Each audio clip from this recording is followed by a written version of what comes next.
Ndagusuhuje wowe ukurikira Amafamily, nkwifurije ibyiza byose, nkwifurije kurama, nkwifurije kubaho unezerewe kandi nkwifurije no kugira impagarike n'ubugingo. Muri aka kanya naguteguriye ikiganiro cyenda gutandukana n'ibintu mba mvuga nsanzwe mvuga bijyanye n'iby'ubuzima, bijyanye n'iby'umuryango, bijyanye n'ibyo muri sosiyete, ariko nabyo naje gusanga ari ingenzi. Nifuza kugira icyo mbivugaho kugira ngo bye gutambuka gusa ntagize icyo mbivugaho, ntabwo byaba ari byiza kandi hari igitekerezo mfite.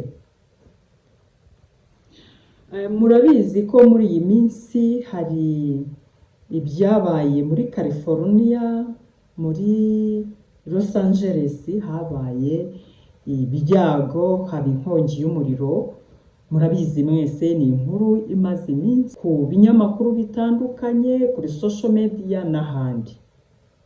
Wakwibaza impamvu rero nifuje kubivugaho, nuko nanjye narabikurikiranye, ndabikurikira ndabireba, ariko ndashaka kugira ngo ngire igitekerezo mbitangaho ku muntu wese ukurikira Amafamily. Nibyo koko ibyago byarabaye kandi abantu bose bagira ibyago, ibihugu bigira ibyago.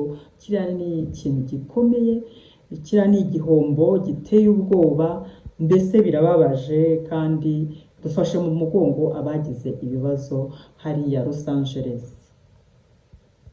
Ngewe rero icyo nshaka kuvugaho ni ibintu byatangiye kuririraho bijyanye n'ubuhanuzi bushobora kuyobya abakristo.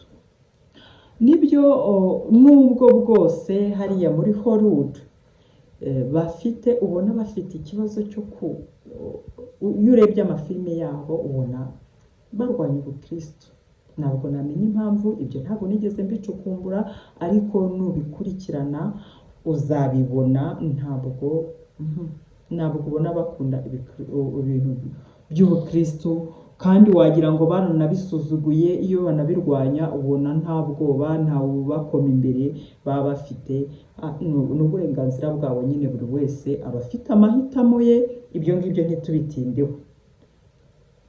Rero wenda batarabashije gukurikirana amakuru yose uko byagenze, mu by'ukuri mbere y'uko iriya nkongi y'umuriro iba, hari habaye ibitaramo byatangiwemo ibikombe by'abantu bo muri Hollywood.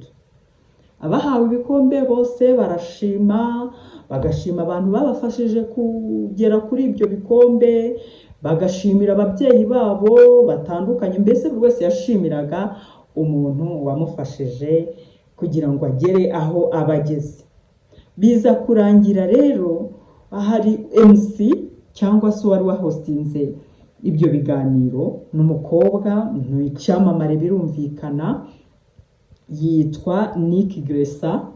Uriya mukobwa ageze hagati nyine birangiye, ibyo gutanga ibikombe birangiye, aravuga ati abantu bose bashimiye abandi, bashimira abantu batandukanye, bagenda basa n'abavuga abantu bagiye uko abantu bagiye bashimirwa. Noneho we arangije aravuga ngo ntawigeze ashimira Imana, ngo turabizi ko Imana ari umuremyi w'ijuru n'isi, ngo ariko ntawigeze ayishimira n'umwe. Bahita baseka, ahita yongeraho ngo nta n'impamvu yo gushimira Imana mu mujyi utemera Imana. Ayo ni amagambo Nick Gressa yivugiye. Niba yarabivuze wenda ari gutebya kwa kundi abantu baba batebya, niba ibyo yavuze nyine ari ibyari bibarimo, simbizi, gusa yarabivuze, abantu baraseka barishima, kwa kundi abanyarwenya bajya batera inzenya, ukabona abantu barishimye. Rimwe na rimwe bavuze n'ibintu bishobora kuba bibangamye ariko bigasetsa abantu. Nuko byagenze. Mu masaha rero makeya nyuma y'icyo kiganiro, uriya mujyi uza gufatwa n'inkongi y'umuriro. Nubwo abantu bahita babiheraho ko ari ukubera ko batutse Imana, bakoze Imana mu jisho, ndetse abantu bakaba bari gushaka kubisanisha n'imperuka. Aha rero nicyo kinzanye kugira ngo ngire icyo mbivugaho, kuko jyewe n'ubusanzwe ndi umukristo, ni nayo mpamvu ntabura kubivugaho kugira ngo nse n'uburira abakristo, n'ubwo bwose wenda atari domene yanjye, nkaba ntari pasiteri, nkaba ntari, ariko ibyo ari byo byose nanjye ndi umukristo, ngomba kugira icyo mbivugaho.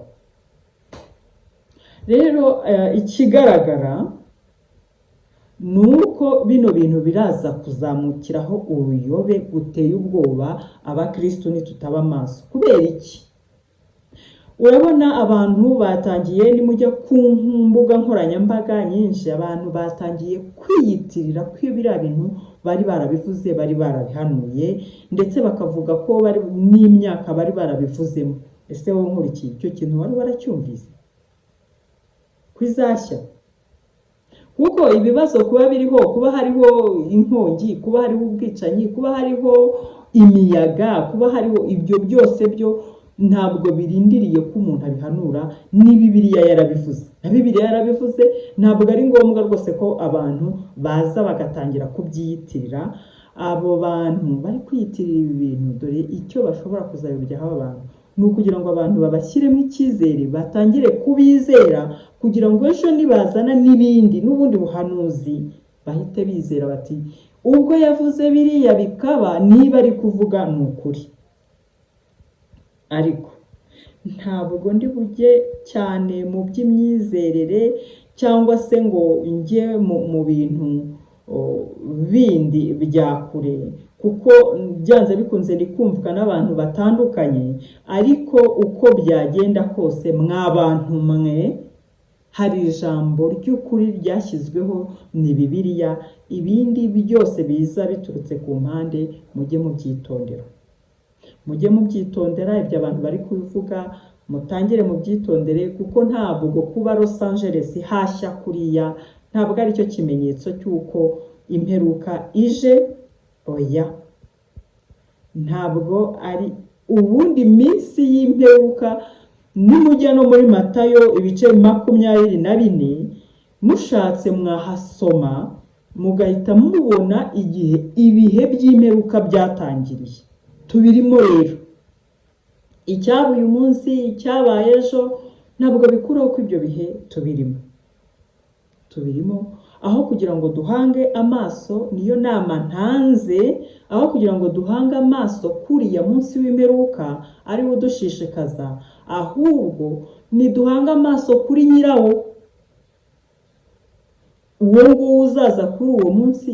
Reka ari we duhanga amaso, kugira ngo ari we udufasha, kuko n'ubundi uriya munsi se n'iki kikubwira ko uzaba wowe uzaza ugihari?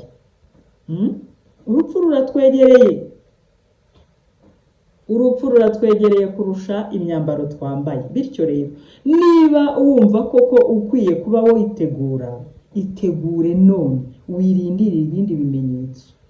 Itegura uyu munsi, niwo munsi wawe. Naho abakora biriya, batuka Imana, abakora Imana mu jisho, ntabwo bazabura kubaho. Nubwo Uwiteka ari umunyambabazi, akaba yaravuze ngo ibyo byose ngo urabikora nka kwihorera, ngo ukibwira ko mpanye nawe.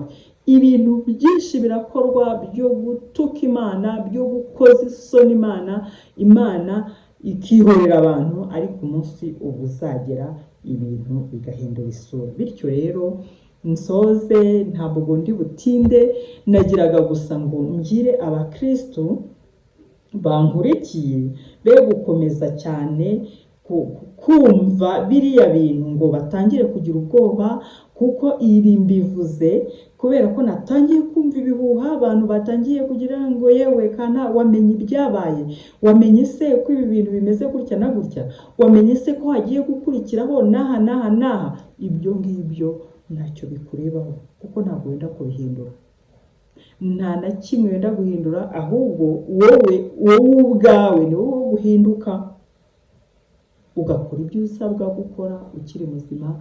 Kandi n'uyu munsi ni none, kuko iby'ejo bibara b'ejo, ntabwo wamenya uko bizagenda. Bucyana ayandi, bucya bwitwa ejo. Ibyo ukwiye gukora byiza, ibyo kwihana, ibyo gutegereza Kristo ukwiye kuba ubikora none. Wirindira rero biriya utazi, utanafiteho n'uruhare, udafite n'icyo wakoraho. Kandi ijambo ry'Imana rirahari ngo rituyobore. Bibiliya irahagije, nta kizaza kitarimo.